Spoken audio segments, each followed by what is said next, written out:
এখন কথা হচ্ছে, আমি অনেক গভীরে চলে যাচ্ছি।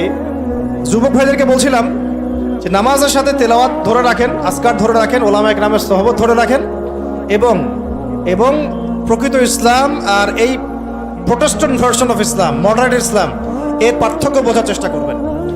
ইসলাম শিখবেন আল্লাহ, তার রাসূল এবং সাহাবীদের কাছ থেকে। ইসলাম আমাকে পশ্চিমাদের কাছ থেকে শিখতে হবে না, ভারতের কাছ থেকে শিখতে হবে না, এই সুশীলদের কাছ থেকে শিখতে হবে না, এই মুনাফিক মার্কা বুদ্ধিজীবীদের কাছ থেকে শিখতে হবে না। ইসলাম শিখবো কোত্থেকে? সাহাবীদের কাছ থেকে। কাদের কাছ থেকে?